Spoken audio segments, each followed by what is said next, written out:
지난 주일 말씀 중에 마지막 결론까지 다 말씀을 못 드려서 제가 오늘 지난 주일 말씀에 연결해서 말씀을 드립니다. 지난주에 영적 근육이 있어야 알곡이 된다 말씀드렸죠. 자, 영적 근육은 뱀처럼 지혜로운 삶을 사는 그런 삶의 원칙이 있어야 된다 말씀드렸습니다. 이 사람은 이렇게 뱀처럼 지혜로운 영적 근육이 있는 사람은 세상의 지식으로 사는 것이 아니라 하늘의 거룩한 지혜로 사는 사람이라 말씀을 드렸죠. 그래서 거룩한 지혜로 사는 사람, 영적 근육이 있는 사람은 세상이나 사람한테 휘둘리지 않습니다. 환경에 지배당하지 않고 그 사는 모습이나 태도 속에 부드러움이 있습니다. 그러나 약한 것은 아닙니다. 부드럽지만 약하지 않고 아주 강인한 그의 삶의 원칙이 있습니다. 그 삶은 온유하고 겸손합니다. 자칫 사람들이 온유하고 겸손한 겉모습을 보고 얕잡아 볼 수도 있지만, 그러나 진정한 강함을 가지고 살아가는 사람입니다. 사랑하는 일, 섬기는 일, 그리고 하나님께 영광을 드리는 일에는 물러섬이 없고 그 어떤 사람보다도 힘차게 강력하게 그 일을 감당하는 그런 삶의 태도입니다. 사무엘상 25장에 보면 그런 한 사람이 나옵니다. 사무엘이 죽고 이제 그래서 이스라엘 백성과 다윗에게 아주 큰 슬픔이었죠. 그 후에 다윗이 바란 광야로 식소들을 데리고 내려갑니다. 그래서 그 바란 광야에 그 실력자인 나발을 만나게 되는데, 나발에게 다윗이 자신의 식솔들을 보내서 좀 먹을 것과 물을 좀 나누어 달라고 그렇게 부탁을 합니다. 근데 정중한 이 다윗과 그의 하인들의 부탁을 나발이 모욕하면서 거절합니다. 야, 다윗이 누구라고? 네 주인이 다윗이라고? 난 모르는데. 이새의 아들은 또 누구야? 야, 요즘 각기 주인에게서 억지로 떠나는 종이 많은데 내가 어디서 왔는지도 모르는 다윗을 위해서 내 먹을 것을 줄 수가 없어. 딴 데 가서 알아봐. 이런 거예요.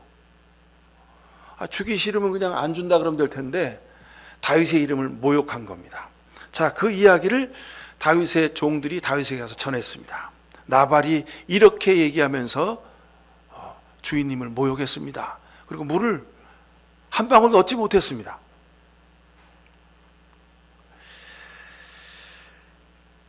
나발의 교만과 무지, 인색함과 비정함 또는 상황 판단 능력이 아주 하나도 없음을 볼 수 있습니다. 그래서 사무엘상 25장 12절 이하에 보면 그 소식을 들은 다윗이 격노했습니다. 그래서 나발과 그 온 집안을 멸하기로 결심합니다. 그래서 이제 나발은 죽음의 위기에 빠졌죠. 그 당시 다윗은 이스라엘에 있어서 왕의 자리만 앉지 않았을 뿐이지 왕보다 능가하는 군사력과 힘을 가졌습니다. 그리고 백성들에게 아주 존경받는 인물이었습니다. 이런 다윗을 나발이 모욕하고 조롱한 겁니다. 자, 이런 위기의 순간에 이 어리석고 미련한 나발에게 아비가일이 등장을 합니다. 그녀는 청명하고 용모가 아름다운 여인이었다고 성경은 기록합니다. 이에 비해서 그 남편 나발의 이름은 어리석고 둔한 사람이라는 그런 이름의 뜻입니다. 다윗의 하인들이 돌아가고 나서 이 아비가일의 하녀가 아비가일한테 막 달려왔어요. 주인님, 큰일 났습니다. 다윗의 종들이 와서 물을 좀 달라고, 먹을 것을 달라고 그랬는데 주인님이 이렇게 조롱하고 모욕해갖고 저들을 쫓아냈어요. 그 이야기를 들은 아비가일이 즉시 행동에 나섭니다. 여종에게 좋은 선물을 준비하라고 그래갖고 그것을 들으려고 하고 그 즉시로 이 아비가일이 다윗을 만나러 갑니다. 예물을 준비하고 다윗을 찾아갔죠. 다윗을 만나자마자 땅에 엎드려가지고 아주 공손하게 절하고 그 다음에 자기 주인 남편 나발의 죄를 이야기합니다. 남편 나발이 어리석고 무지해서 다윗 어르신을 그렇게 모욕하고 물을 들이지 못했음을 사죄합니다. 그리고 용서를 구합니다. 그리고 이후로 필요하시면 언제든지 제가 물과 양식을 드릴 수 있다고 이야기합니다.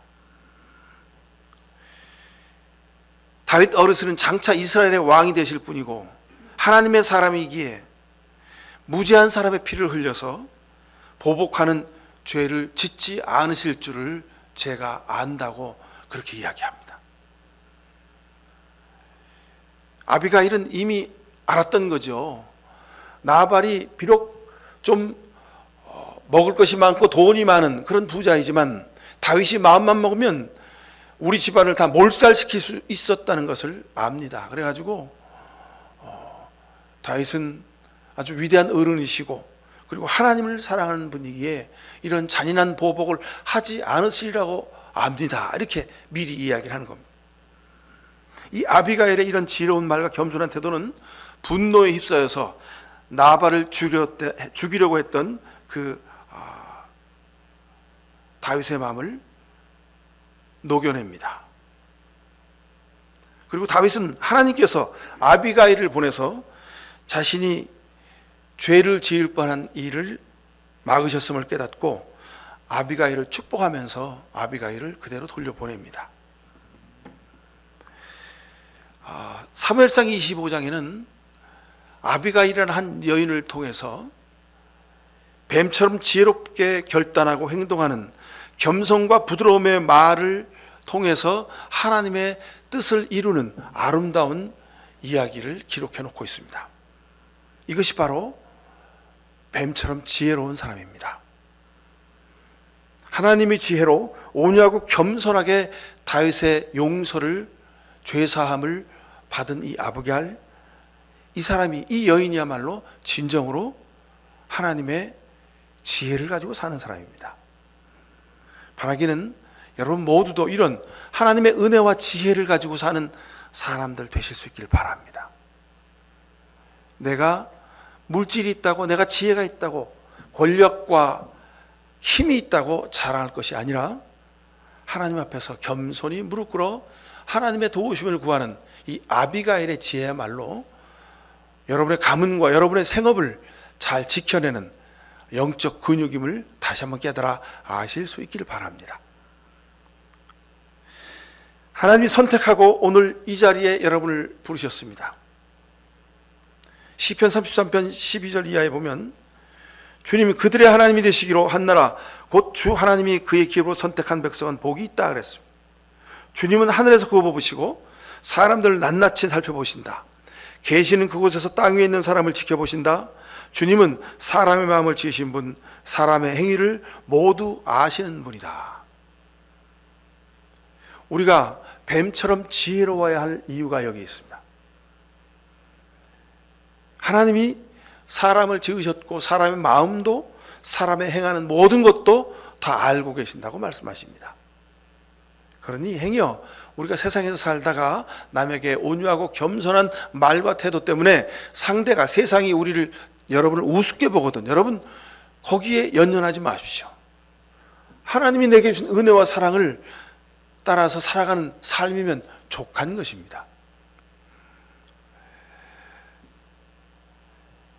여러분이 하나님을 선택한다, 이 말은 여러분의 삶에서 온유하고 겸손한 삶을 살기로 결단한다, 이런 뜻입니다. 우리는 그죠, 내가 하나님을 선택했다 그렇게 말할 때가 많이 있습니다. 근데 성경은 여러분이 하나님을 선택하기 전에 이미 하나님이 여러분을 선택하고 부르셨다고 약속의 말씀 주시고 계십니다. 하나님이 그러기에 여러분을 다 아십니다. 여러분을 만들었기 때문에 여러분이 지금 어떤 형편과 처지에 있는지 다 알고 계신다는 뜻입니다. 걱정하지 마십시오. 염려를 내려놓으시고 난단치 살펴보시는 하나님 앞에 여러분의 문제를 기도로 고하실 수 있기를 바랍니다. 힘들어하거나 외로워하지 마십시오. 여러분의 행동과 마음을 전부하십니다. 지금 여러분이 처한 환경을 하나님이 알고 계십니다. 하나님이 여러분 곁에 계심을 깨달아 아시고 하나님의 도우심을 구하실 수 있길 바랍니다. 우리는 지난 주간에 성경 통독을 통해서 요셉의 삶을 말씀을 통해 찾아보았습니다. 요셉의 삶과 함께 하셨던 한결같으신 하나님의 모습을 발견합니다. 영적으로 우리가 다시 한번 자신을 돌아보게 되는 귀한 은혜의 말씀이었습니다. 요셉도 그 삶에 참 정말 말로 할 수 없는 그런 많은 경험과 어려움과 눈물 골짜기를 지나면서도 끝까지 하나님의 선하심을 의지했고 변함없이 한결같은 믿음으로 저가 살아온 모습을 보곤 합니다. 이 얼마나 귀하고 아름답습니까? 요셉이라는 한 사람을 통해서 그 가족을 먹여 살리고 그 가족을 다시 일구어내고 그리고 민족과 역사를 구원하는 은혜를 우리가 성경을 통해서 보시지 않았습니까? 이 얼마나 귀한 감동입니까? 제가 어릴 때는 부흥회라는 그 신앙 집회를 많이 했습니다. 그래가지고 2박 3일 동안 하여간 초등학교 다니는 저도 새벽 5시에 하는 그 부흥회에서 하는 새벽 기도를 갔어요. 낮에는 그 학교를 가야 되니까 못 가고 저녁 때 학교 갔다 와서 또 저녁 때 7시 반에 하는 부흥회 저녁 집회를 꼭 참석했어요. 글쎄요, 하여간 누가 시킨 것도 아닌데 저는 새벽 기도 저녁 예배 부흥회를 참석하면서 너무 재밌는 거예요. 그 부흥 강사 목사님이 하시는 말씀이 막 귀에 막 쏙쏙쏙 들어와요. 근데 지금도 잊어버리지 않는 게 뭐냐면 제가 여러분에게 말씀드린 적이 있는데 우리 대한민국이 그렇게 수많은 어려움을 겪고도 이렇게 귀한 나라로 여기까지 오게 된 거는 다 어머니의 기도 덕분이라고. 어머니가 여러분을 위해서 어떤 기도 했는지 아냐고. 그러면서 여러분 코에서 누런 코가 들락날락 할 때 엄마가 치마를 쓱 들어가지고 코에다 대고 흥해라 흥 하면서 그렇게 코 닦으면서 기도한 기도 때문에 오늘 우리가 여기까지 오게 됐다고. 그 얘기 듣는데 그 말씀이 진짜 맞더라고요. 제 코에서도 코가 들락날락 할 때 엄마가 이리 와라 흥해라 흥 어머니의 그 기도 덕분에 오늘 여기까지 살 수 있었던가 봅니다. 여러분, 이 어머니의 흥해라 흥 하는 이 그냥 아무것도 아닌 말, 그냥 아이 코 닦아주는 그 행동임에 불구하고 그 목사님은 그걸 하나님을 향한 기도로 본 거예요. 여러분, 우리가 세상 살면서 아무렇지도 않게 하는 행동이 있습니다. 근데 하나님은 내가 나를 신뢰하는구나, 내가 내 앞에서 한결같이 사는구나, 하나님이 그렇게 보신다는 겁니다.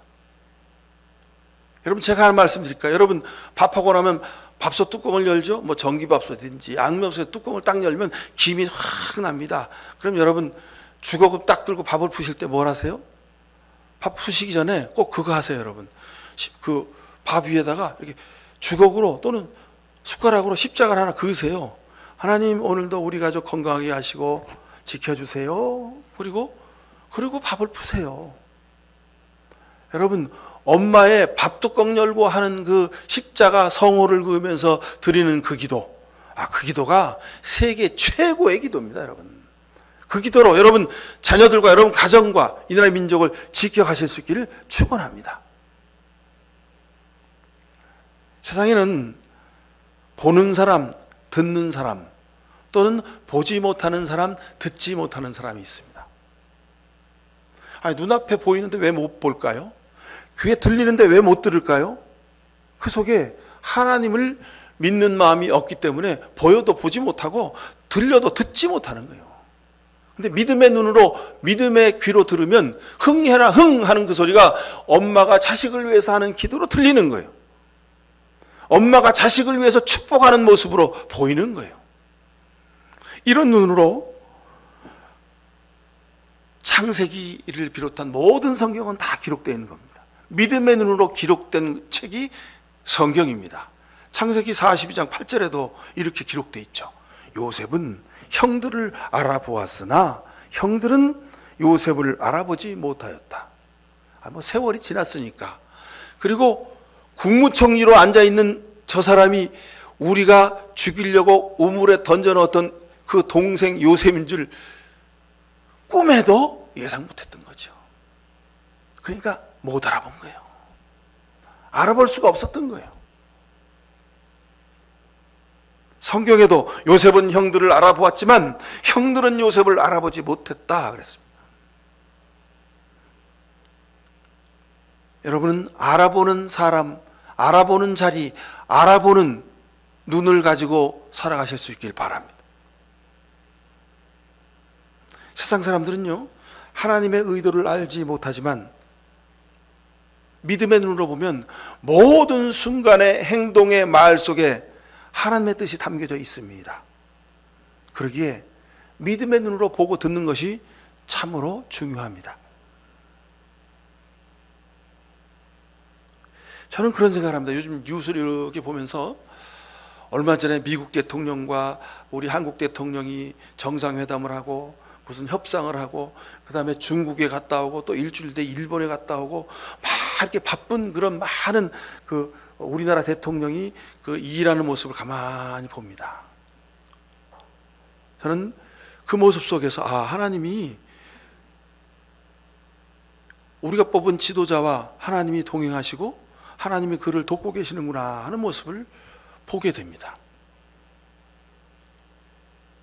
여러분, 미국 대통령이 어떤 대통령입니까? 자기 마음에 안 들으면 그냥 한밤에 남의 나라 대통령궁에 가서 남의 나라 대통령을 그냥 납치 갖고 오는 그런 사람입니다. 자기 마음에 안 들면 쳐다도 안 봅니다. 거들떠도 안 봅니다. 자기 마음에 안 들면 그냥 옆에 앉혀놓고 막 욕을 하지 않습니까? 전에 보니까 우크라이나 대통령이 백악관에서 아주 그냥 된통 당하는 모습을 뉴스를 통해서 여러분도 보셨잖아요. 여러분, 중국의 시진핑이라는 사람은 어떤 사람입니까? 세계에서 유일하게 수십 년 동안 통치를 하면서 모든 권력을 다 가지고 있잖아요. 미국과 맞상대하는 그런 나라의 1인자입니다. 그 사람은 절대 웃지 않는데요. 다른 정상과 회담하면서 절대 안 웃는 게 그 사람의 철칙이라는 거예요. 근데 우리나라 대통령이 샤오미폰 가져가서 셀카 한번 찍자고 딱 그러니까 그 모습 보면서 환하게 웃으면서 당신 참 놀라운 사람이라고, 지혜가 놀랍다고 그렇게 웃으면서 칭찬하는 모습을 보게 됐습니다. 여러분, 일본의 수상이 어떤 사람입니까? 지금도 기회만 있으면 자기 주장을 하고 중국과 맞서고 우리나라랑 맞설 자세가 항상 돼 있어요. 독도는 늘 자기네 땅이라고 우기고 위안부 우리 벌써 다 보상했고 사과했으니까 더 이상 할 필요 없다고 주장하는 사람이에요.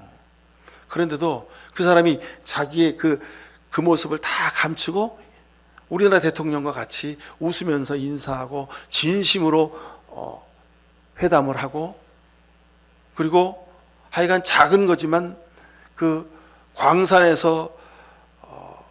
광산 지하 갱도에서 석탄을 캐다가 갑자기 그 갱도에 물이 들어와가지고 갱도가 다 무너졌어요. 근데 그 갱도 안에서 일하던 모든 광부가 다 죽었어요. 근데 그 안에서 일하던 광부의 대다수가 한국 사람이었다는 거예요. 근데 지난 80년 동안, 70년 동안 거기에 대한 조사를 하나도 안 했대요. 그리고 그냥 묻혀 지내왔어요. 근데 요번에 그 한일 정상회담을 통해서 거기에 대한 진상조사를 하고 거기에 적법한 조치를 하기로 그렇게 합의를 했다는 거 아니에요.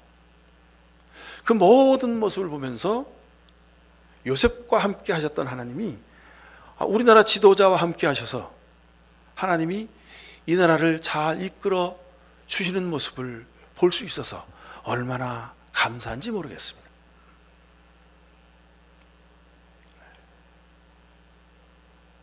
여러분, 요셉을 아시잖아요. 요셉의 이야기를 잘 아시잖아요. 형들의 장난으로 시작된 일인데 요셉은 생사를 넘나들었습니다. 죽을 뻔했습니다. 그리고 총리가 되기 직전까지 감옥을 제 집 드나들듯이 드나들었어요. 온갖 고통과 어려움 가운데 처했습니다. 근데 보니까 그 모든 형편 가운데 하나님의 손길이 저와 함께 하셨어요. 요셉을 지켜주셨어요. 믿음의 눈으로 보면 보고 깨닫게 하십니다. 하나님의 손길을 볼 수 있게 하시는 거죠.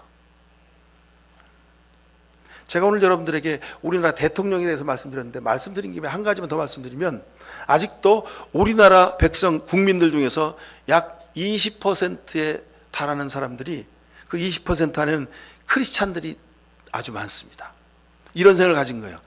야, 화전민 출신이 무슨 대통령이 돼? 아니, 서울대도 안 나온 것이 대통령이야? 아이고, 고등학교 또 제대로 못 나온, 그거 뭐죠? 이렇게 시험 봐가지고 고등학교 자격 시험 보는 거. 검정고시 출신이 대통령이야? 야, 무슨 뭐 이런저런 비리가 많아갖고 재판 중인 사건이 열 몇 개 된다며? 아이, 그런 범법자가 대통령이야? 그리고 대통령으로 인정하지 않는 사람들이 20% 되는 국민들이 있습니다, 여러분. 이게 현실입니다.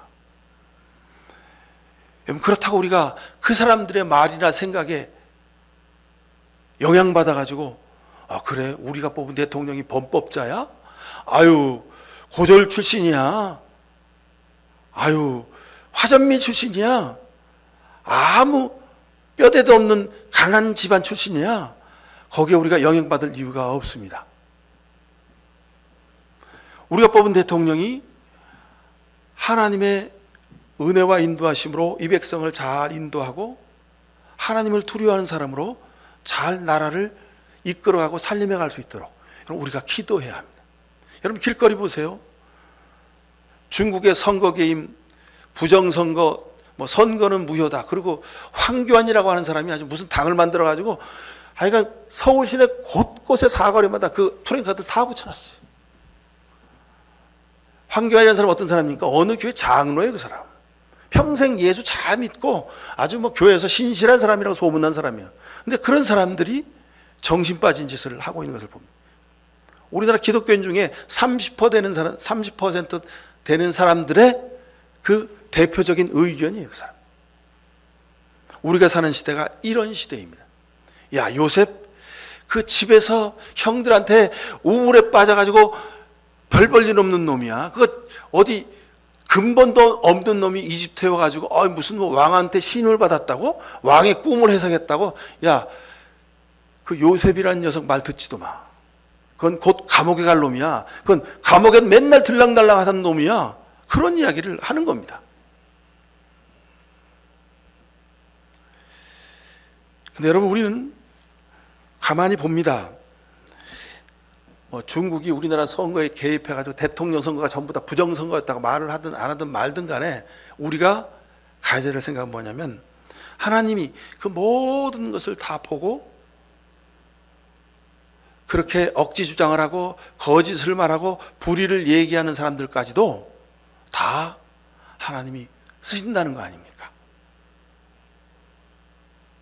어리석고 치졸하게 탐욕스럽게 사는 사람까지도 그를 들어서 하나님이 쓰시는 거예요.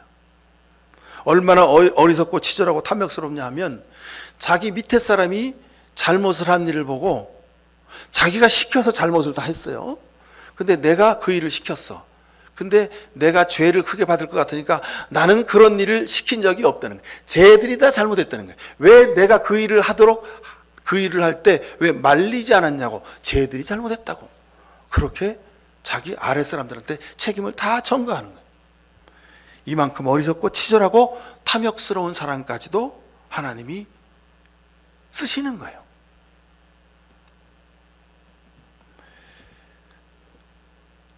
바로도 그래서 자신의 눈으로 보니까 요셉과 하나님이 함께 하신 것을 보는 겁니다. 바로가 요셉한테 이렇게 말합니다. 창세기 40장 39절에 보면, 하나님이 너에게 이 모든 것을 알리셨는데 너처럼 명철하고 슬기로운 사람이 어디에 또 있겠느냐. 세상 사람들이 다 아는 거예요. 요셉이 하나님을 신실하게 섬기고 저가 가지고 있는 지혜가 하나님으로부터 비롯한 것임을 바로온까지도 알았다는 거예요. 형제들의 시기와 질투로 온갖 어려움을 당했죠. 여러분, 어린 시절 부모 밑에서 부모가 주는 밥을 먹고 빨래 주는 옷을 입고 부모가 보내주는 학교를 다녀도 그 아이는 자기 어린 시절에 힘들고 어려웠다고 말하는 아이들이 많이 있습니다. 근데 요셉은 형들의 시기와 질투로 외국에 팔려갔어요. 어린 시절 종으로 살았어요. 뭘 얼마나 먹었겠습니까? 누구에게 사랑을 받았겠습니까? 늘 인간 이하의 취급을 받으며 그렇게 자라났을 거 아닙니까? 근데 그 요셉에게 하나님이 믿음을 주셨어요. 요셉의 믿음은 뭡니까? 세상에서 죽지 않고 생존할 수 있도록 하시는 하나님의 지혜였습니다. 너는 비록 외국에 나와서 종살이로 팔려와서 이렇게 종으로 살고 있지만, 그러나 내가 내 아버지다. 내가 너를 지켜 보호한다. 내가 너와 함께 하겠다. 인생에 필요하고 어려운 일이 있으면 내게 구하라. 내가 너에게 모든 것을 주겠다고 하시는 하나님의 그 위로가 저와 함께 하셨던 겁니다.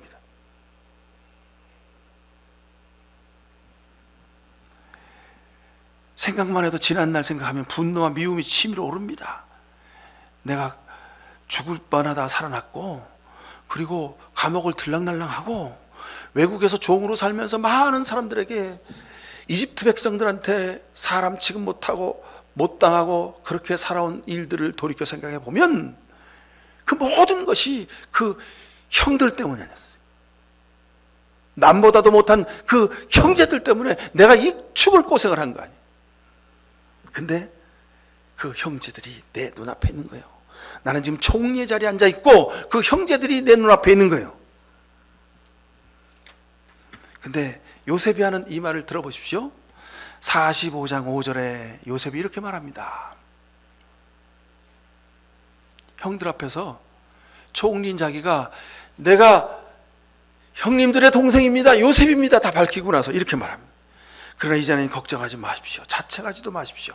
형님들이 나를 이곳에 팔아넘기긴 하였습니다만 그것은 하나님이 형님들보다 앞서서 나를 여기에 보내셔서 우리의 목숨을 살려주시려고 그렇게 하시는 것입니다. 저 위에 단위에 앉아있는 애굽의 총리가 형님들 내가 요셉입니다 그 얘기를 들은 순간 형들은 그냥 하늘이 두 쪽 나는 것 같았어요. 이제 우리 인생 끝났다. 애굽의 총리가 요셉이야? 이제 우리 죽었다. 근데 그렇게 당황하는 형들에게 요셉이 이런 위로의 말을 건네는 겁니다. 하나님이 그렇게 하셨습니다. 왜 나를 그렇게 미워했냐고, 왜 나를 팔아 넘겼냐고, 돈 얼마 받고 넘겼냐고, 그리고도 집에 가서 밤에 이불 덮고 참 잘 잤느냐고, 왜 내가 이집트 땅에 종으로 팔려나갔는데 내가 어디서 뭐라고 사는지 왜 찾아보지 않았냐고, 인간들이 그럴 수 있냐고, 당신들이 사람이냐고. 그럴 수 있잖아요. 근데 아무 얘기 하지 않았어요. 요셉의 지혜가 여기 있습니다. 세상 일을 보면서 하나님은 반드시 행한 대로 갚아주시는 분임을 여러분 보실 수 있길 바랍니다. 요셉이 만약 여기서 자기의 지식과 자기 경험, 자기의 분노, 자기 아픔을 다 토로하고 얘기했더라면 여러분 어떻게 됐을까요? 미련한 사람이 되는 거죠. 요셉은 자기 얘기하지 않았습니다. 자기 분노를 토로하지 않았습니다. 그리고 하나님이 하셨다고 하나님을 의지했습니다. 아마 하나님은 요셉의 그 품성을 아셨던 것 같아요. 그래서 요셉을 총리 되게 하신 거라고 저는 그렇게 봅니다. 하여튼 감옥 바닥을 바닥바닥 기면서도 하나님을 의지했잖아요. 여러분 감옥 바닥을 바닥바닥 기면 어떻게 됩니까? 욕이 나오죠. 모든 사람을 저주하게 됩니다. 이제 인생 끝났으니까 마음대로 하지 뭐, 그냥 마음대로 살자. 이러다 죽으면 끝이지. 사람들은 보통 그렇습니다. 인생의 바닥을 기면 그렇게 되는 겁니다. 근데 그 바닥에서도 하나님을 잊지 않았어요. 하나님, 내가 비록 지금 감옥의 바닥을 기지만 하나님 살아계시잖아요. 하나님, 내가 억울하고 내가 죽을 것 같아요. 하나님, 날 보고 계시잖아요. 하나님, 날 도와주세요. 하나님의 도우심을 구했습니다. 하나님은 이런 요셉을 보신 겁니다. 한결같이 하나님을 의지하는 요셉을 보고 하나님도 한결같이 저와 함께 하셨고 한결같이 저를 도와주셨고 저가 애굽의 총리가 되게 하셨습니다. 제가 만약에 이런 영광된 자리에 앉았더라면 저는 어떻게 했을까? 그런 생각을 합니다. 아마 옛날 얘기 좀 했을 것 같아요. 내가 형들을 뭐 어떻게 하려고 하는 게 아니라 형들 도대체 그거 왜 그랬어요? 아니 나를 우물에 던져놓고 집에 가서 그날 밤에 잠 잤어요? 좀 물어봤을 것 같아요. 근데 요셉은 물어보지 않았습니다. 이런 바로의 모습을 이런 요셉의 모습을 바로도 본 거예요. 야, 요셉 저 녀석이 저런 아픔이 있었네? 근데 형들을 불러놓고 책망을 하나도 안 하네? 옛날 얘기 한마디도 안 하고 그냥 하나님이 하셨다고 그냥 다 용서해 주네? 야, 내가 총리 진짜 제대로 뽑았구나. 그 뒤로 바로가 애굽의 모든 통치의 일들을 요셉에게 다 맡겼다는 거예요. 여러분, 삶의 미래에 여러분들이 원하는 일이 있습니까? 여러분이 이루고 싶은 일이 있습니까? 세상의 꽃길을 걷고 싶으십니까? 여러분, 믿음에 있어서 꽃길은요, 그건 십자가의 길입니다. 요셉의 삶을 통해서 우리는 예수님의 십자가의 길을 보는 겁니다. 저가 감옥에서 몇 번 죽었죠. 죽었어도 몇 번 죽었어야 됐어요. 못 먹고 못 입고 감옥에서 온갖 고통을 당했잖아요. 거기서 죽어도 몇 번 죽었습니다. 그렇지만 요셉은 하나님을 포기하지 않았습니다. 그러기에 하나님이 저와 함께 하셨고 저를 감옥에서 끌어내서 애굽의 국무총리가 되게 하신 겁니다. 오늘 우리가 첫 번째 읽은 본문에 창세기 39장 21절에 주께서 그와 함께 계시면서 돌봐주시고 그를 한결같이 사랑하셔서 간수장의 눈에 들게 하셨다. 이게 무슨 얘기입니까? 죄수로 감옥에 갇혔어요. 죄인이에요. 근데 간수장이 보니까 요셉이란 저 청년은 아주 눈이 밝고 태도가 분명하고 저는 일반 죄인과 다른 거예요. 그래가지고 22절 보니까 간수장은 감옥 안에 있는 죄수를 모두 요셉에게 맡기고 감옥 안에서 일어나는 온갖 일을 요셉이 혼자 처리하게 하였다. 여러분, 성경에 이런 사람 한 사람도 없습니다. 요셉밖에 없습니다. 죄를 지어서 감옥에 갇혔어요. 근데 간수장이 그 죄인을 아주 잘 봐가지고 야, 너 감옥에서 이 감옥문을 폴고 감옥에서 도망가는 일 외에는 전부 다 네가 알아서 해. 다른 죄인들 네가 다 알아서 관리해. 이렇게 된 거예요.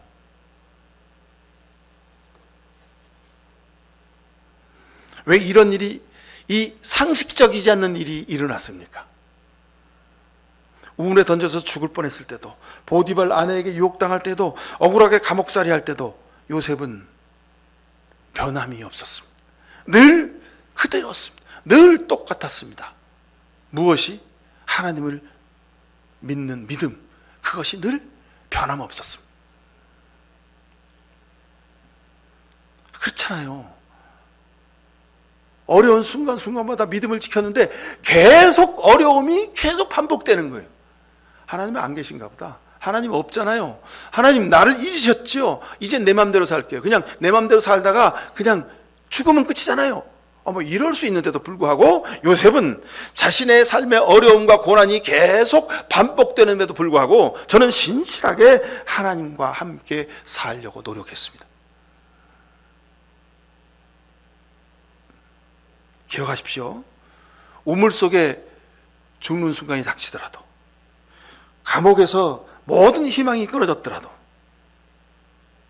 하나님은 늘 여러분 곁에 계십니다. 이 요셉은 이스라엘 민족의 이스라엘 백성을 구한 애굽의 총리까지 된 그 요셉이 아니라 오늘을 사는 여러분의 이름이 요셉임을 여러분 보실 수 있길 바랍니다. 여러분 각자 이름이 요셉입니다. 여러분도 요셉처럼 늘 한결같은 믿음으로 오직 하나님을 신뢰하며 살아가시는 삶을 살아가실 수 있기를 축원합니다.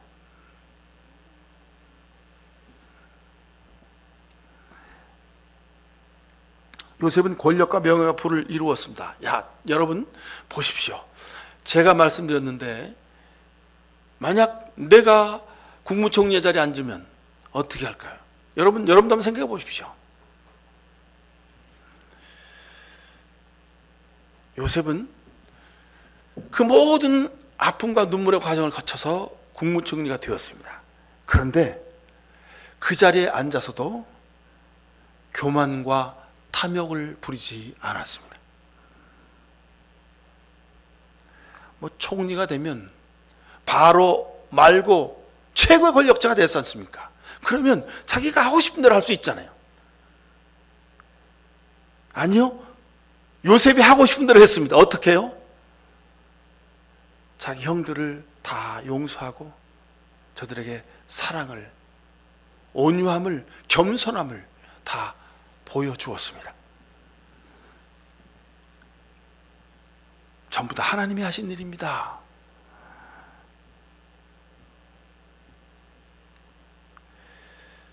여러분, 우리도 오늘 요셉의 삶을 보며 오늘 여기에 있습니다. 2026년을 살아갑니다. 우리 삶의 모든 삶의 모습들이 요셉이 살던 시대와 똑같습니다. 여러분을 요셉으로 부르셨습니다. 여러분 어떻게 사시겠습니까? 요셉은 그냥 성경 속에 있는 믿음 좋고 억수로 재수 적은 한 사람, 한 청년이 아니라 바로 오늘 이 시대를 사는 여러분의 삶의 모습입니다. 제가 예를 들어서 우리나라 대통령이 예를 들었습니다. 대통령이 요셉과 같은 사람이 됐으면 좋겠어요. 더 나아가서 여러분들이 요셉과 같은 사람이 되었으면 좋겠어요. 어떤 형편에서도 하나님만을 의지하고 한결같은 믿음으로 살아갈 수 있게 되기를 간절히 축원합니다. 하나님을 전적으로 신뢰하십시오. 하나님께 모든 것을 맡기십시오. 그리고 오직 예수 그리스도가 걸어가신 그 십자가 길만 뒤쫓아 가십시오. 그러면 하나님이 요셉에게 베푸셨던 그 은혜를 여러분 모두에게, 이 나라의 민족에게 하나님이 베풀어 줄 줄로 믿습니다. 기도하십시다. 사랑의 하나님, 우리를 불쌍히 여겨 주시옵소서. 세상에 살면서 늘 내 생각과 내 방법대로 내가 내 삶의 꿈과 소망을 이루려고 했습니다. 하오나 요셉의 말씀을, 요셉의 삶을 보면서 다시 한번 회개합니다. 우리 삶의 어려움과 고통과 힘든 많은 일들이 닥칠지라도 요셉처럼 하나님만을 의지하고 늘 한결같이 신실한 모습으로 살기 원합니다. 하나님, 요셉으로 살기 원하는 주의 백성들에게 하늘의 지혜를 주시고 주님 하나님의 손길로 붙들어 인도하옵소서. 그래서 저들을 통해서 가정과 가문이 살고 교회가 다시 든든하여지고 이 나라의 민족이 하나님의 큰 복을 받는 아름다운 역사를 이루어 주옵소서. 예수 그리스도 이름으로 기도하옵나이다. 아멘. 요셉처럼 어떤 환경과 여건 가운데서도 하나님을 향하여 기도할 수 없고 찬송할 수 없고 하나님을 신뢰할 수 없는 상황에 맞닥뜨릴지라도 오직 하나님을 신뢰하겠습니다. 그래서 마침내 하나님이 역사하시는 아름다운 은혜의 자리에 서겠습니다.